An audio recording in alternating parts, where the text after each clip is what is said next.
received a message from one of my students the other day, and she said that she's really tired of always being the responsible one, and she asked me if I would teach on this. So there's a particular kind of tired that doesn't really show up on any kind of medical test. It's not that you haven't slept, it's not that you're sick, it's that you've been for a long time that person who's holding everything together. And somewhere along the way, that stopped feeling like something you do and started feeling like something that you are. Now, I know this one personally because I spent years being the person in the room who could be counted on.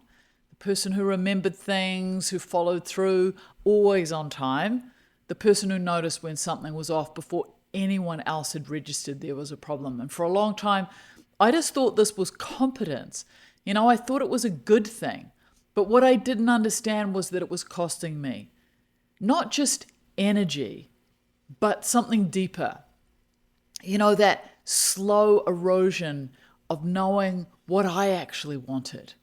Because when you spend enough time being what everyone else needs, you stop being able to hear your own signal beneath all the noise.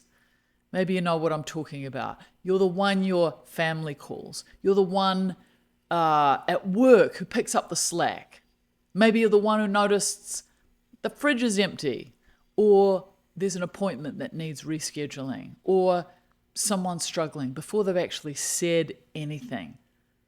And you do these things because you're good at them, and also because someone has to, because it's often just easier if you do it yourself.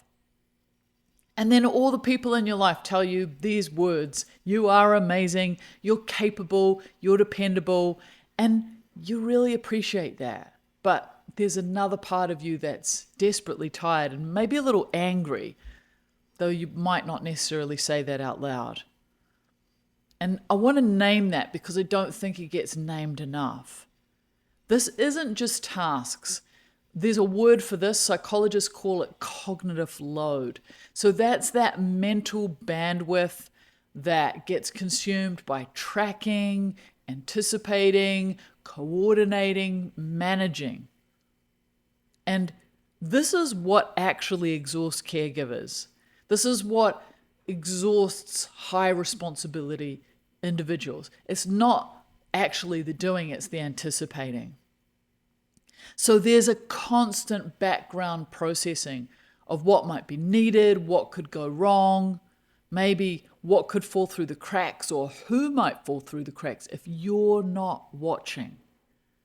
And that layer is invisible to everyone around you, but it runs 24 hours a day and it runs 7 days a week. And here's the insidious part. Here's the problematic part.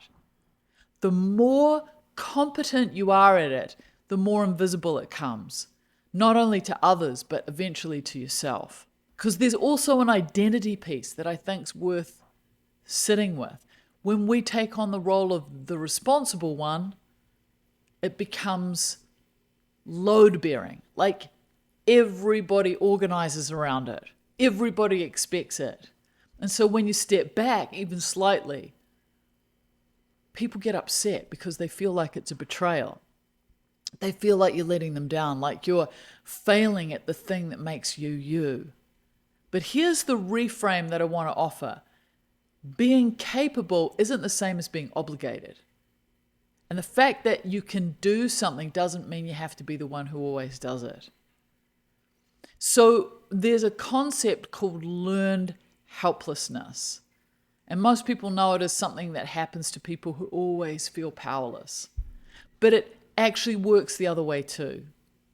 When one person in a system, that could be a system at work, that could be a system in your family unit, that could be a system in your friendship unit. If there's one person who's always capable, who's always available, who's always reliable, then everyone else in the system gradually becomes less capable.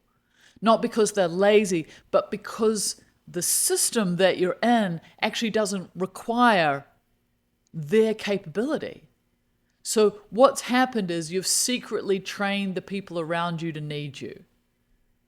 All right? It's not a character flaw. It's a dynamic. And and dynamics can change. So for the person who asked me this question, this is very much the case with them. They come from a big family, and their dynamic is that they are the responsible one, and everyone around them has just opted out. They've abdicated responsibility. So it's really important that we can see how, if we step in too much, people step out, not because they want to, but because there's kind of no room for them in that system to be the responsible person. So here's the little experiment I want to offer you. I want you to pick one thing, just one thing that you routinely carry, that someone in your life could equally carry. Not everything. I don't want you to do a dramatic handover, but just one thing. And let it be theirs fully. So don't check in. Don't rescue them if they start to wobble. Let the wobble happen.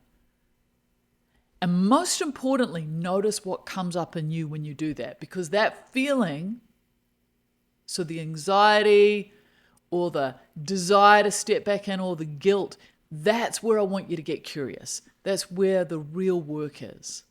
Because you've been carrying things for a long time, and that is genuinely admirable. But admirable and sustainable aren't the same thing. And that version of you that's been holding everything together, well, you deserve to put something down, right? So the most generous thing you can do for the people you love is stop carrying what was never yours to carry alone. I hope that's been helpful. As always, be kind, take care, go gently in the world.